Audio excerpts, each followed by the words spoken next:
বিকল্প জাতীয় সড়কের কাজ সম্পূর্ণ সামনে আছে লড়াই অনিশ্চয়বাদ দুর্নীতিগ্রস্ত বিজেপি নির্বাচন ওই সারা রাজ্যের রাস্তা বেহাল দশা করে বিজেপি সরকার আন্দোলন 1 ঘন্টা চলবে।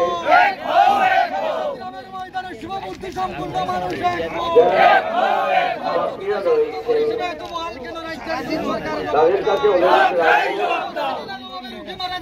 রাজ্যের জোট সরকার জবাব চাই। বিগত বিধানসভা নির্বাচনের বস্তা বস্তা প্রতিশ্রুতি কোথায় গেল বিজেপি সরকারের জবাব চাই। ওই বেকারদের বছরে 50,000 চাকরি কোথায় গেল বিজেপি সরকারের জবাব চাই। এই বিকল্প জাতীয় সড়কের কাজ দ্রুত সম্পন্ন করার লক্ষ্যে সিপিআইএমের জাতীয় সড়কের কাজ সম্পূর্ণ করতে হবে। আন্দোলন চলছে এই নিকলব রাজ্যের আরো বিভিন্ন রাস্তার অবস্থা বেহাল কেন বিজেপি সরকার জবাব চাই।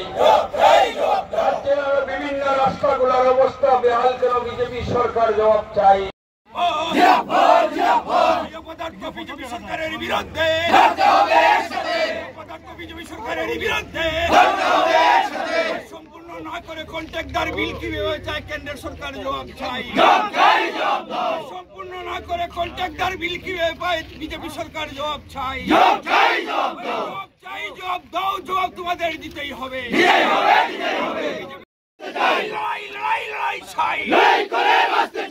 বিজেপি সরকারের বিরুদ্ধে বিজেপি সরকারের বিরুদ্ধে সিপিআইএম ড্রাইভার মিহিরনাথ 5 ঘন্টা যুদ্ধ লড়াই করার পর মৃত্যু হলো কেন রাজ্যের সরকার জবাব চাই। ড্রাইভার মিহিরনাথ 5 ঘন্টা লড়াই করার পর তাকে উদ্ধার করা হলো না কেন বিজেপি সরকার জবাব চাই। আমি আমাদের এই ত্রিপুরা সিপিআইএম ত্রিপুরা রাজ্য কমিটির তরফ থেকে রাজ্যবাসীকে অভিনন্দন জানাচ্ছি। আমরা সবাই অবগত আছি আমাদের রাজ্যে কয়েকটা জাতীয় সড়ক 2016 সাল থেকে কাজ শুরু হয়েছিল। তার মধ্যে অন্যতম হলো 208 এবং 208-1। এই দুটি সড়কের নির্মাণ কাজ শুরু হয় প্রকৃত অর্থে 2017 সালের নভেম্বর মাস থেকে, কিন্তু আজকে 2025 সাল শেষ হতে যাচ্ছে। এই দীর্ঘ 8.5-9 বছর যাবৎ যে কাজ সম্পন্ন হয়ে যাওয়ার কথা 3 বছরের মধ্যে, তার অর্ধেকও সম্পন্ন হয়নি। যেটুকু সম্পন্ন হয়েছে তাও দিন দিন খারাপ হচ্ছে, তার কোনো মেরামতি নেই। 208 নং জাতীয় সড়ক 153 কিলোমিটার মাত্র, তাতে বরাদ্দ যাকে এস্টিমেটেড কস্ট বলা হয় সেটা 2,448 কোটি টাকা। আর 208A যে জাতীয় সড়ক মাত্র 70 কিলোমিটার, তাতে বরাদ্দ আছে 85 কোটি টাকারও বেশি। আমরা লক্ষ্য করছি বা আমাদের যতটুকু জানা, ইতিমধ্যে কন্ট্রাক্টররা ঠিকাদাররা যারা কাজ করছেন তারা তাদের বিলের সিংহভাগ পেয়ে গেছেন, কিন্তু 208 নং জাতীয় সড়কের যেটা নির্মাণ হয়েছে তার 21 কিলোমিটার এলাকায় কোনো গাড়ি চলাচল করতে পারে না, কোনো যানবাহন চলাচল করতে পারে না।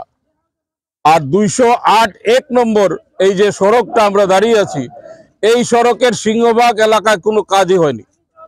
যে যোগাযোগ ব্যবস্থা মানুষের জীবনযাত্রার মানকে আরেকটু উন্নত করে সহজ করে, যোগাযোগ প্রতিবেশী রাজ্যের সঙ্গে আমাদের যোগাযোগকে আরো সুসংহত করে, সেই কাজটা এভাবে অবহেলায় ফেলে রেখেছে। শুধু এই জাতীয় সড়কের এই অবস্থা, তার মানে অনুমান করা যায় গোটা রাজ্যের চলাচলের যে পথ আছে, সড়ক আছে, তার দশা কি। আমরা সিপিআইএম ত্রিপুরা রাজ্য কমিটি আজকে খোয়াই, কমলপুর, তেলিয়ামুড়া, কৈলাসহর, ধর্মনগর, এই 4টা কুমারঘাট, এই 5টা সাব ডিভিশনের গুরুত্বপূর্ণ যে অংশ আমরা 1 ঘন্টার জন্য অবরোধ করছি। অবরোধের উদ্দেশ্য একটাই, আমরা জানি এই সময় যে সমস্ত মানুষ এই রাস্তায় কষ্ট করে চলাচল করেন তাদের জন্য অসুবিধা হবে, কিন্তু তারপরেও আমরা মনে করি যে সার্বিক একটা সুবিধার স্বার্থে, সকলের স্বার্থে তারা এই আন্দোলনকে সমর্থন করবেন।